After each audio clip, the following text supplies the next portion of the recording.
As I hope you can see, there's a little bit more to this puzzle than at first glance you might have expected.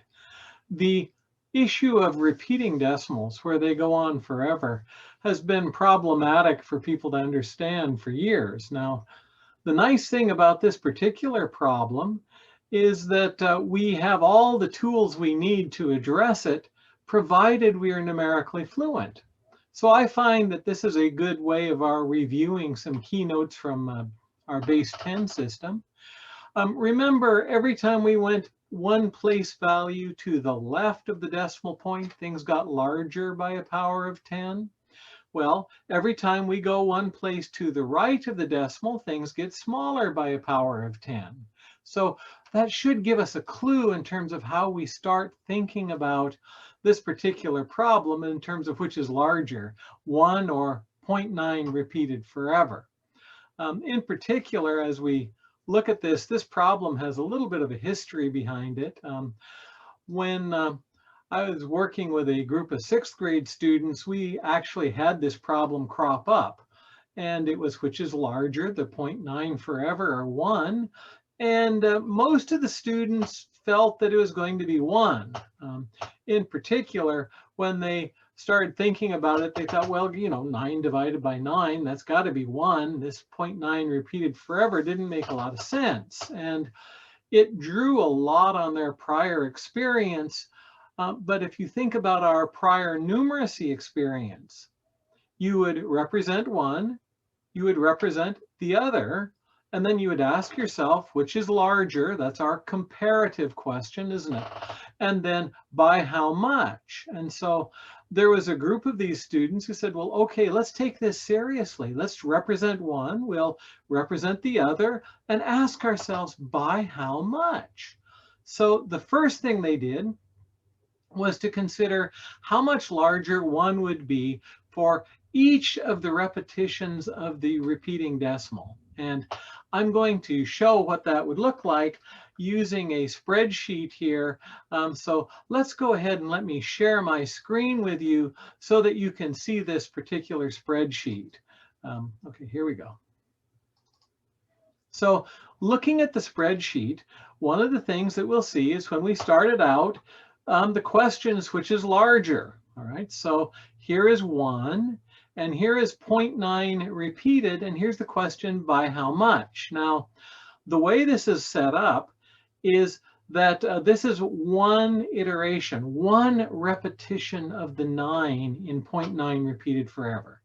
And so if we take 1 and we subtract 0.9, that will give us 0.1. Okay, so far so good. Well, let's see what happens when we take another repetition. The second repetition goes from 0.9 to 0.99. If we subtract 0.99 from 1, we get 0.01. That's significantly smaller, isn't it? Because if this represents 1/10, then this is representing 1/100th. So clearly we're getting very, very small.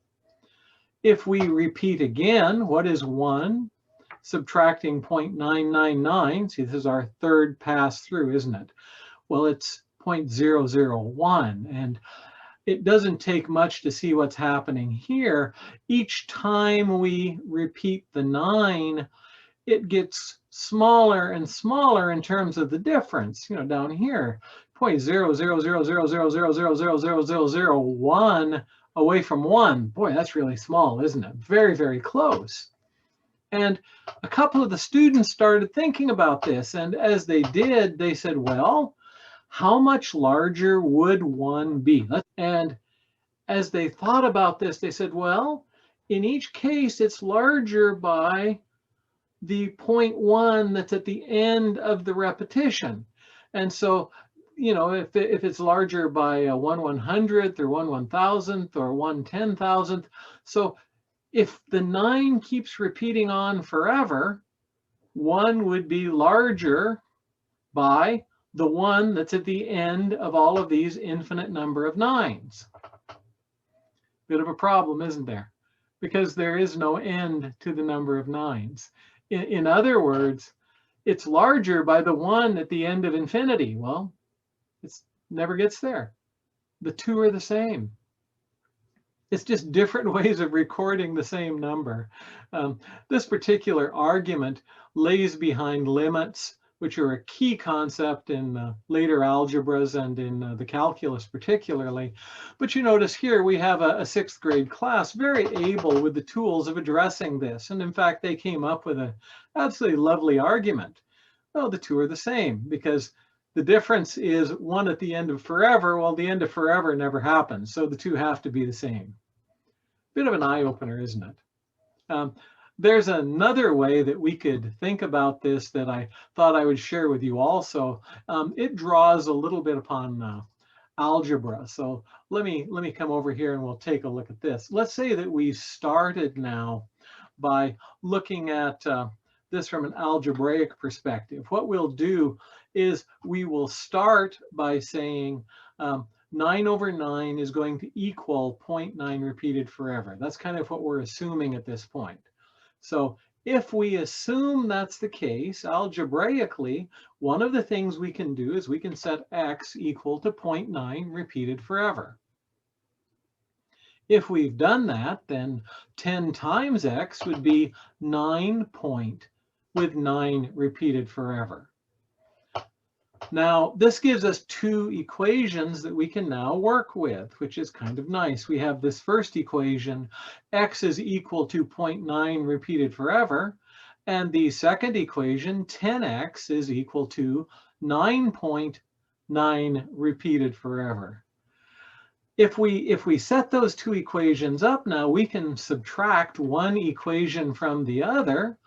And when we do that, we get 10x is equal to 9.9 repeated forever minus x equals 0.9 repeated forever. Subtracting the two, we get 9x is equal to 9.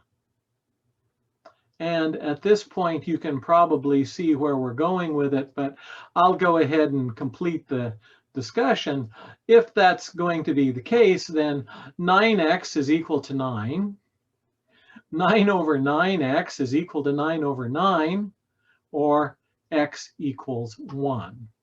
And again, this is another way of looking at this that should help you come to grips with the fact that, oh my goodness, one's not larger than the other at all. They're both equal to the same thing. I hope you found this a little bit enjoyable. I hope it challenged your thinking. I hope it helped you review some of these notions of decimal, of exponent, of place value, of operations with decimal. Also, how you might use a spreadsheet with an elementary class in terms of helping support reasoning and plausible logic as replied to this type of problem. If you still find this confusing and you didn't enjoy it as much as I hope you did, I would recommend you reread the chapter in Van de Waal, especially that piece dealing with decimals. I want to make sure before you go forward for your preparation exams that you are prepared in this area.